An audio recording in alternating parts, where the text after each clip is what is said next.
Hello, my name's Tom and this is Proper Honest Tech. I've owned my Apple Watch Series 5 for about 18 months now and I really enjoy it.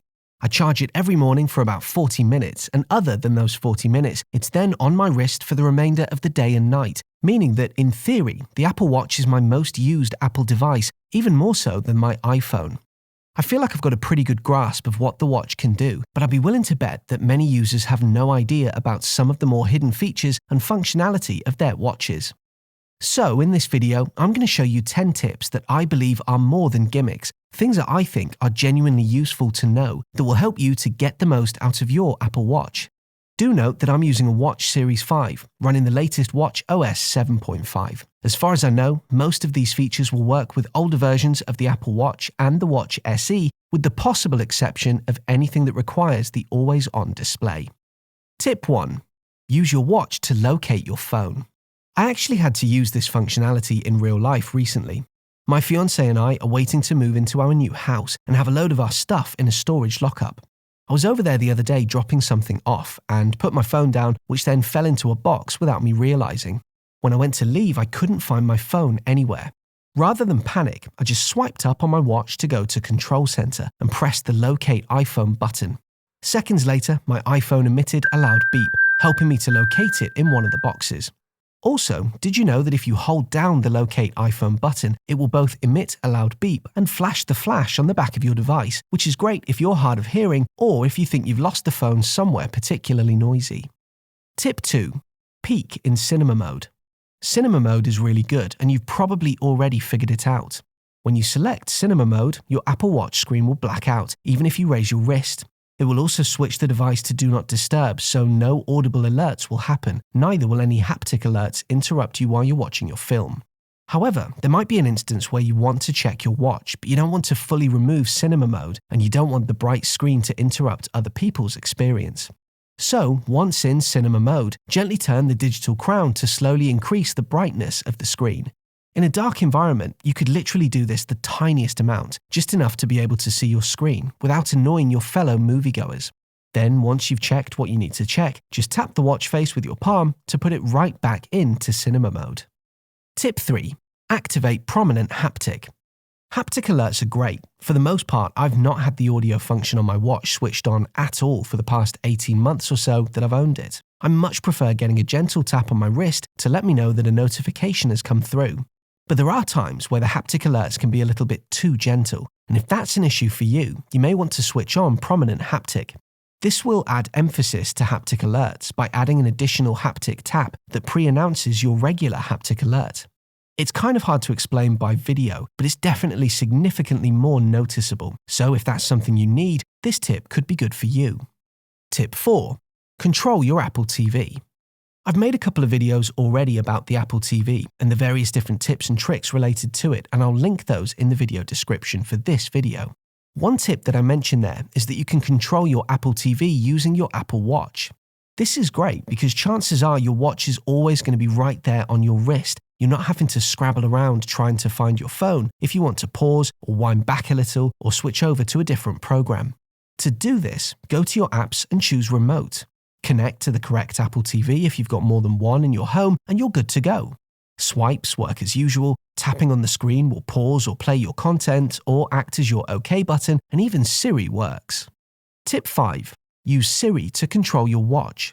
Sticking to the Siri theme for a moment, it's often much quicker and easier to do things on your watch using Siri rather than trying to locate a relevant app, open it and carry out a function. For example, you might say something like Open Settings or Open Photos and your watch will do just that really quickly. But you can also say things like Compose a Message or Start a Timer and your watch will both open the relevant app and begin whatever the process is that you asked for. Tip 6. Use Siri to translate.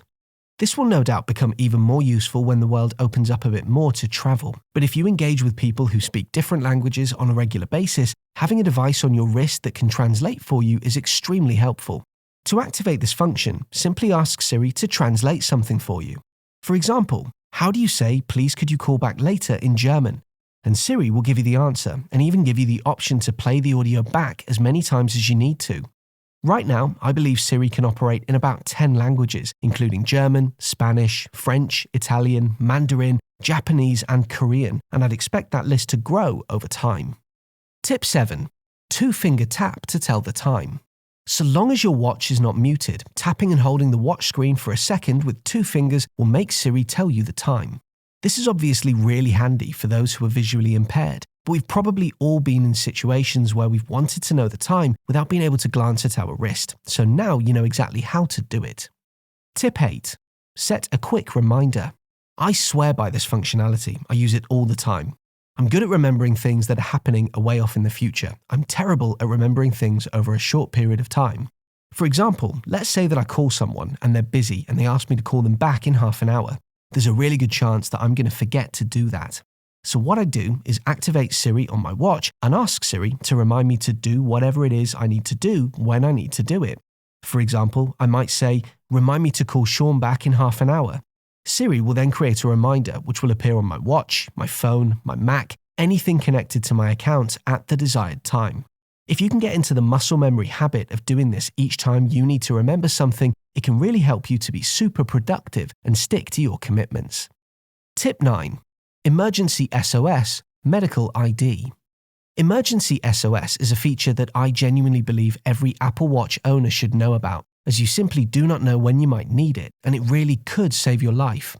By pressing and holding the power button on your watch, you get 3 options: power off, medical ID, and emergency SOS. If you swipe on emergency SOS, your watch will call the local emergency services. Your phone does need to be close enough to you in order for your watch to do this, unless it's a cellular model. If you instead press and hold the power button, a 5-second countdown will begin, at the end of which your watch will call the local emergency services. When the call to the emergency services has ended, your watch will send a text to your emergency contacts with your current location. You can change your emergency contacts by going to the Health app on your iPhone and choosing them there. This is also where you build your medical ID, a medical record that can be accessed by anyone that has your phone, even if it's locked, by choosing Emergency, then Medical ID. They can see your name, a photo of you, some basic information about you, and the contact details of your emergency contacts. So if the worst ever did happen and emergency services need to get in touch with your loved ones, they can do so really easily. Tip 10. Use your watch as a camera remote control. I love this feature, which is available on all Apple Watches, yet most people simply don't know about it. The best camera on your iPhone is definitely the rear-facing one, but that's no good if you want to take a selfie or vlog record. So what you can do instead is set your phone up with the rear-facing camera facing you, either by using a tripod or by perching the camera somewhere, and then choose Camera Remote on your watch. The watch will connect to your iPhone and give you a live preview on your watch of what your rear camera is seeing. When you're happy, press the shutter button to take a picture. You can have a 3-second countdown if you wish, and if you change the mode on your iPhone to video, slow motion, portrait, etc., the preview on your watch will change accordingly, so it's great if you want to vlog using your iPhone. So there you go, 10 genuinely useful tips to help you get more out of your Apple Watch. What do you think? Are there some lesser-known tips or tricks that you swear by? Drop me a comment and let me know. And if you found this video useful, do please consider leaving me a like and subscribing to the channel for more content like this in the future. See you on the next video.